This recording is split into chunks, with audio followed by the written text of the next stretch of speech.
The young and the restless spoilers under the dim, gold-lit interior of the sprawling Dumas estate, tension simmered between Cain and Billy as years of mistrust, rivalry, and deeply rooted family fractures surged back to the surface.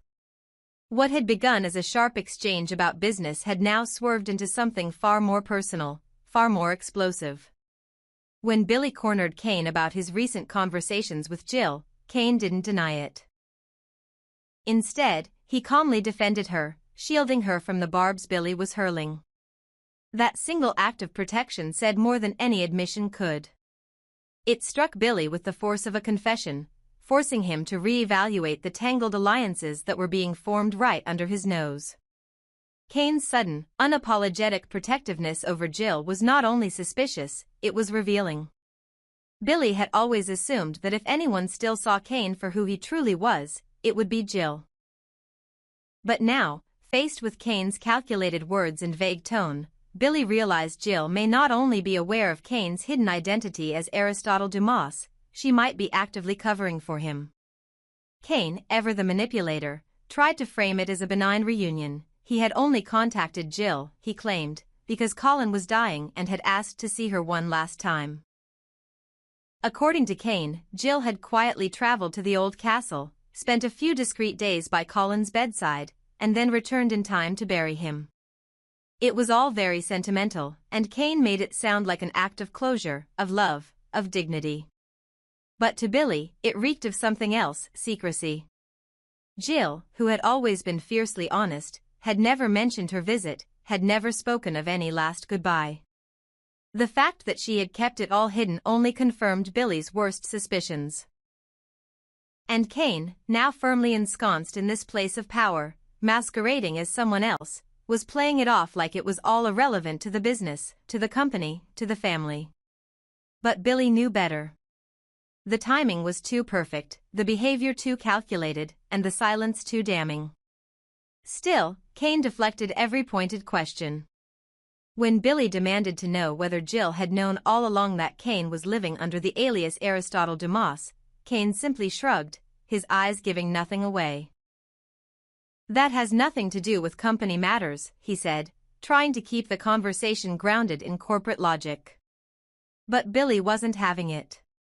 He knew when someone was stonewalling him, and Cain's silence wasn't protective, it was incriminating. And so, Billy waited. Not for Cain to confess, but for reinforcements. Because if Cain wouldn't give him the truth, maybe Phyllis would. Her return couldn't have come at a better, or worse, time. Phyllis had always been intuitive, and she knew how to sniff out a lie like no one else. With her back in the fold, Billy renewed his search for answers. He didn't trust Cain, he didn't trust Jill's silence, and he certainly didn't trust the increasingly murky relationship between the two. What had once been a mother figure and a struggling son-in-law had transformed into something more opaque, more strategic. Jill wasn't just protecting Cain, she was enabling him. And if Jill, of all people, had known who Cain really was, and had chosen to say nothing, then Billy had every right to feel betrayed. The final straw came when Cain once again refused to clarify Jill's role. That's when Billy reached for his phone and made the call that would turn insinuation into confrontation. The screen lit up with Jill's face, her features warm at first but quickly falling into concern as she saw Billy's cold expression. She asked what was wrong, and Billy didn't waste time with pleasantries. His voice was sharp as he said, "You know exactly why I'm calling, don't you?" She didn't answer right away. That hesitation was confirmation enough. When Billy panned the camera to show Cain standing silently in the room, Jill's face didn't register surprise. And that, for Billy, was the final proof he needed. "You've known about him all along, haven't you?" he said, his voice barely restrained. "You knew he was hiding his identity. You knew he was lying to everyone, including your own son." Jill's expression softened into something achingly familiar, a mixture of regret and maternal anguish. She didn't deny it. She didn't claim Billy was overreacting. She didn't launch into some long-winded explanation about Colin's death or the burden of secrets. Instead, she looked directly into the screen and whispered, "You're breaking my heart, Billy." It was an answer and an evasion all at once. A plea for understanding wrapped in guilt. But Billy wasn't in the mood for guilt. "You think you're heartbroken," he snapped, his voice trembling. "You have no idea what it feels like to find out your own mother has been lying to you, to all of us, for months. This wasn't just a betrayal. It was an unraveling. A quiet collapse of the last threads holding the Abbott family together." Billy had suspected Cain of playing a long game, but never imagined that Jill would willingly participate in the deception. And now, faced with her silence and Cain's smug calmness, the pieces fell into place. Cain hadn't just inherited Dumas's fortune, he had inherited Jill's trust, Jill's loyalty, Jill's blind spot. That explained everything. The reason Jill had kept her distance. The reason she hadn't raised questions about Cain's reappearance. The reason she had been so conveniently unavailable during key moments of the company's turmoil. Billy felt the weight of it all bearing down on him. He had spent so long trying to protect Jabot, trying to protect his family, and now it turned out that the betrayal had been coming from inside the house all along. Phyllis, watching from the hallway, said nothing. She didn't need to. She saw the storm forming behind Billy's eyes. Whatever warmth remained in his heart for Jill had turned cold. Whatever tolerance he had for Cain had vanished. And now, with the truth at last confirmed, not through words, but through the absence of them, Billy knew what he had to do next. He would go back through every deal, every decision, every whisper Cain had made since his return. He would find the cracks, the inconsistencies, the leverage. Because if Cain thought he could use his new identity to manipulate Jabot from the inside, he was wrong. Billy would expose him, and this time, Jill wouldn't be able to protect him. Not from the fallout, not from the truth, and not from Billy's resolve. And as Jill's call ended, her face disappearing from the screen, the silence that followed wasn't empty. It was heavy, final, and devastating. Cain remained quiet, letting Billy stew in his own realization. But what he didn't understand was that Billy wasn't stewing, he was planning. Plotting. Calculating. Because the game had changed. And Billy, finally, knew exactly who the real players were. The war hadn't just begun, it had been raging behind his back for months. And now, it was his turn to strike. In the shifting terrain of Genoa City, where alliances bend and truths unravel with every breath, Cain's return was not merely a reappearance, it was a disruption. His re-emergence into the lives of those who thought they had moved past his shadow brought with it not just a new identity, but an entirely new set of ambitions. His presence, subtle at first, became impossible to ignore, and the tremors he set in motion would soon reach deep into the foundations of Jabot, Newman Enterprises, and even Chancellor. And while some welcomed him back with cautious smiles, others, like Billy, sensed a storm was quietly gathering. Phyllis, ever the opportunist with a keen sense for power shifts, arrived early at the train car that now served as Cain's luxurious mobile headquarters. She carried with her a curated basket. Part gift, part subtle signal of support. Phyllis understood the game. When power was in flux, the smart players positioned themselves as allies before others recognized there was even a contest at play.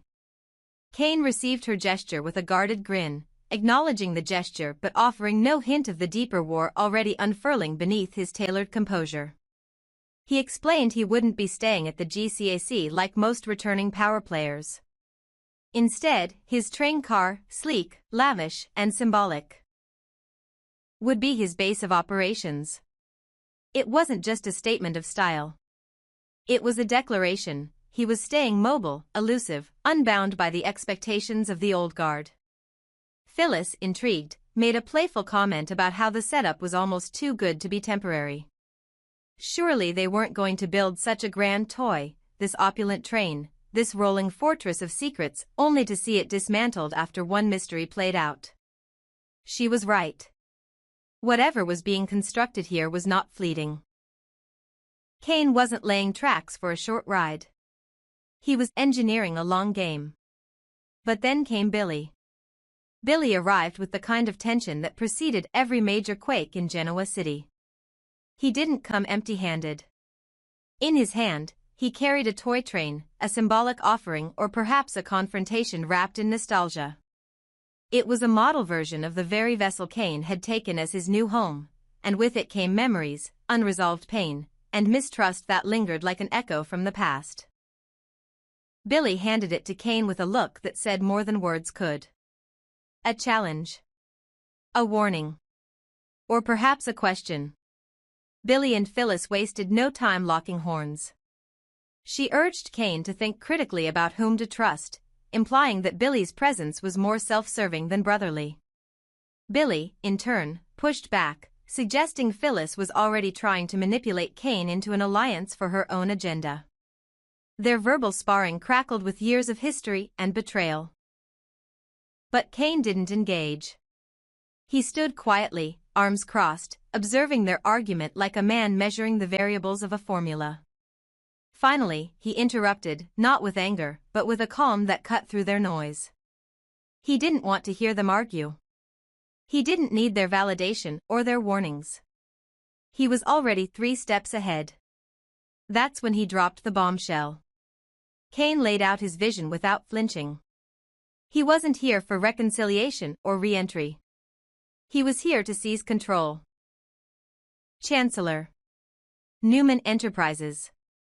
Jabot. One by one, the pillars of Genoa City's corporate landscape rolled off his tongue like chess pieces on a board he had already begun to dominate. His eyes didn't waver. He wasn't asking for permission or gauging reactions, he was informing them. This wasn't a threat cloaked in ambiguity. It was a promise. Billy reeled, stunned by the sheer audacity. He stared at Cain, trying to comprehend the scope of what had just been said. Chancellor? Newman? Jabot? These weren't companies Cain had peripheral ties to, these were legacies. Family empires. Entities that bore the scars of decades of battles, scandals, and hard-fought victories. Why would Cain target them unless his motives were deeply personal? Billy demanded to know why. What was the purpose of all this? Was it revenge? Had Cain come to settle some ancient score with the Abbotts, or perhaps with Jill herself? But Cain's answer was maddeningly vague. He looked Billy square in the eye and said simply, "This isn't about revenge." There was no elaboration. No justification. No explanation for the sweeping moves he was planning. Just that statement, cold, cryptic, final. And with that, Cain turned away, leaving Billy to process the weight of what he'd just heard. But Billy couldn't let it go.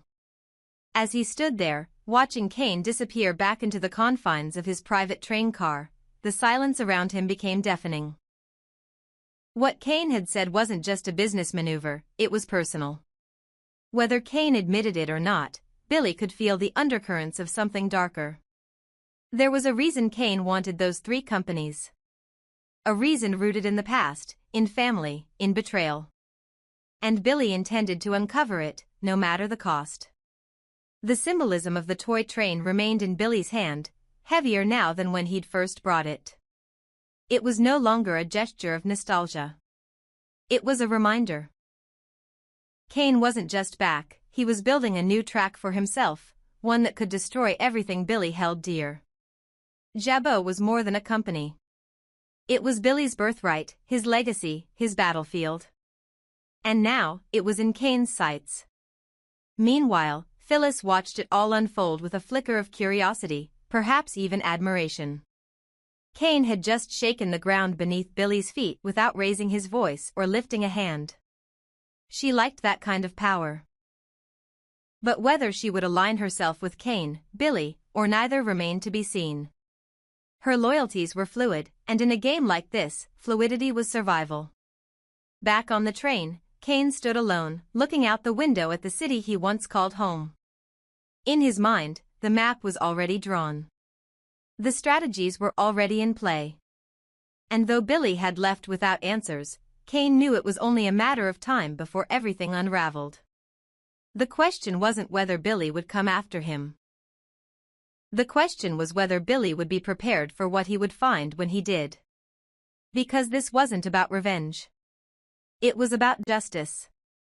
It was about reclaiming what was taken. And it was about finally proving that Cain was never the outsider they believed him to be. He wasn't just back. He was in control.